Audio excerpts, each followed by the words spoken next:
The other question is, my toddler resists routine. What should I do? Mhm. Your toddler resists routine. What should you do? Don't throw them to the dogs, by the way. Don't throw them to the lions. No, no, no, no lions then.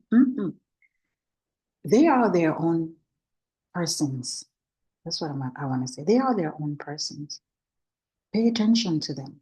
See, at this age, they crave independence, right? They crave independence. They want to be part of the decision making that concerns them. They don't have those words to know that's what it is.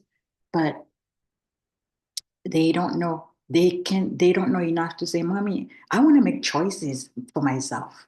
No. But you as parent or as teachers, at this age, they crave independence. They want to make decisions. But so what you do at that point, you help them. You get them involved in making choices, in the decision making, and setting up the rules and boundaries, right? You get them involved in choosing their own outfit.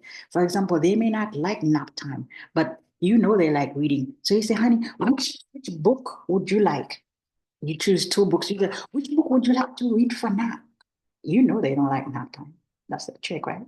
But which book would you like to read for nap?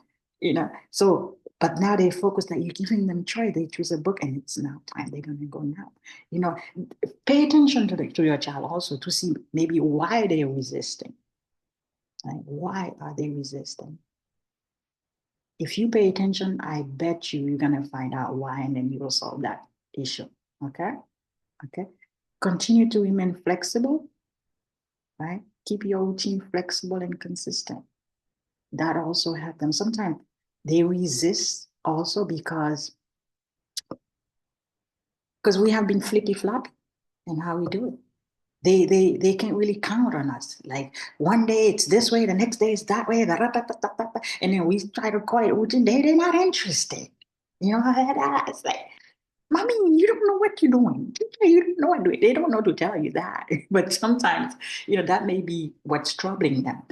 Pay attention, okay? Pay attention to how you're doing your thing. And sometimes also, when you first try to establish routine, they're going to resist because they're not used to this new thing yet, right?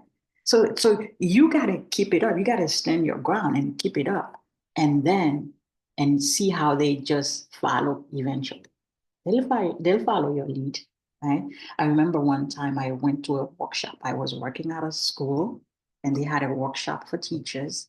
At that workshop, they were teaching parent and teachers and what have you a new way to speak to the kids, especially the children, when they do something wrong, and then they tell us the truth and what we say, instead of when they tell us the truth, instead of punishing them or what have you, or yelling or whatever, we can say, thank you, honey, for telling me the truth. Thank you for being honest. That's the statement. Thank you, honey, for being honest. Now, when I heard that, I like that statement. I like the flow of it. I like the niceness behind it, if that would exist again. Um, Thank you for being honest. So I went home, and my interaction with my son, I keep doing that. Thank you for being honest. Thank you for being honest. At first, he resisted because he's not used to me saying that. I was not used to me saying that. But this is something I wanted to implement in my home. So when I said that to him, he would be like, "Oh, mommy, stop it. Stop it. Thank you for being honest. Stop it." So he's resisting. He was probably 6 or 7 at the time. So he's resisting.